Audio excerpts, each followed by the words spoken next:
Hello friends, आज हम करेंगे लास्ट क्वेश्चन जूलियस सीज़र का। तो शुरू करते हैं। Right a note on the dramatic significance of the opening seen in Julius Caesar. तो जो ओपनिंग सीन है, शुरुआत का सीन है, उसका जो महत्व है ना, उसको मतलब बताना है। ठीक है, उस पर नोट लिखना है। Indicates the character of the mob. ठीक है, मोब जो भीड़ का करेक्टर उसको इंडिकेट किया है। The opening scenes of the drama have been very praise. तो ओपनिंग सीन जो ड्रामा की बहुत ही प्रशंसा वाली हैं। All the key notes of the whole drama are already prepared which shows what is to come. तो सारे जो की नोट्स हैं ड्रामा के, वो पहले ही तैयार हो चुके हैं। ठीक है, जो दिखाते हैं कि आगे क्या होगा। ठीक है, Shakespeare has touched three matters. तो शेक्सपियर ने थ्री मैटर्स टच किए हैं। First is the character of mob. तो पहला करेक्टर है भीड़ का, which is the main power and जज, जो कि मेन पावर है और जज करने वाली है। The people of the mob are out of rejoice in Caesar's victory. तो मतलब जो लोग थे भीड़ के, है ना, वो सीज़र की विक्ट्री पर उन्हें मतलब रिजॉइस था। But as soon as they are rebuked by the tribune sent, they cannot say anything। तो वो कुछ नहीं कह सके। This changeable mind of the mob prepares us for its strange behavior when the mob is addressed by Brutus and Antony।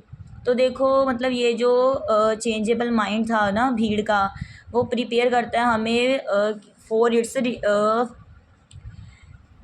Behaviour, strange behaviour, जो अजीब behaviour था mob का जब एड्रेस करते हैं, मतलब ब्रूटस और एंटनी भाषण देते हैं ना अपना।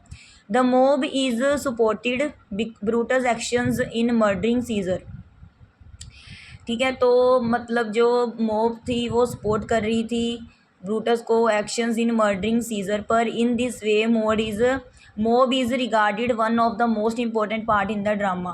तो देखो जो ओपनिंग सीन है उसमें मोब को मतलब क्या हो रहा है, वो दिया जा रहा है ना, भाषण दिया जा रहा है। तो बहुत ही इंटरेस्टिंग था वो ओपनिंग सीन। तो बहुत ही इम्पोर्टेंट मोस्ट इम्पोर्टेंट पार्ट है, ड्रामा है मोब। ठीक है, indicates the greatness of Caesar. The opening scene gives us an impression of the greatness of Caesar. The opening scene में हमें क्या पता चलता है, इम्प्रेशन पता चलता है महानता का, सीज़र की महानता का। Brutus may be the hero of the play. Brutus हो सकता है ना प्ले का hero, but Caesar in the most dominating character in it. तो बहुत ही प्रभाव डालने वाला दूसरों पर सीज़र करेक्टर था प्ले में। He puts great effects on the mind of Rome people. तो उसने बहुत प्रभाव डाला जो रोम के लोग हैं उन पर, उनके मन पर। It is a scene when the people have been wearing their best clothes and celebrating Caesar's victory in the street of Rome.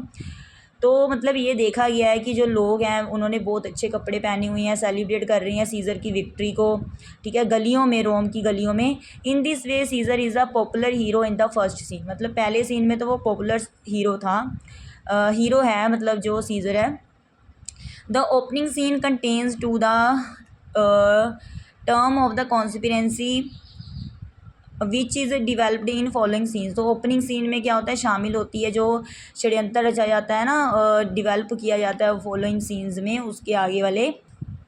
We hear in the first scene to growl, मतलब barking dogs at the street आएगा यहाँ पर, विच threatens scissor, जो कि डराती हैं scissor को। The first half of the play is concerned with the development and success of the plot. तो पहला जो हाफ भाग है प्ले का ना, वो किससे संबंधित है, जो विकास होता है, सफलता है ना, सफल होता है प्ले, उसके बारे में है, उससे वो मतलब कंसर्न करता है। The very first scenes shows the dissatisfaction या unhappiness and jealousy in the mind of some. तो पहला जो सीन है कुछ लोगों के मतलब कुछ के मन में वो जेलसी और क्या क्रिएट करता है, शो दिखाता है unhappiness. In this way the opening scene of the play shows mainly theme matters which are. तो ये जो थीम है, ये मतलब जो ओपनिंग सीन है ना, वो नीचे दिए गए जोड़े जो मैटर हैं उन पर मतलब बेस्ड है। Foolish and changeable minded mob, मतलब मूर्ख और जो जिसका माइंड चेंज होता रहता है, वो वाली भीड़। The popular worship of Caesar and his greatness. तो जो पूजा होती थी सीज़र की, उसकी महानता की। The division of Rome into parties. ठीक है। तो रोम का मतलब पार्टीज़ में बट जाना, वो ये 3 जो है थीम पर ये जो है ओपनिंग सीन है जो प्ले करता है, जो दिखाता है, ठीक है, इन 3 मैटर्स पर। थैंक्स।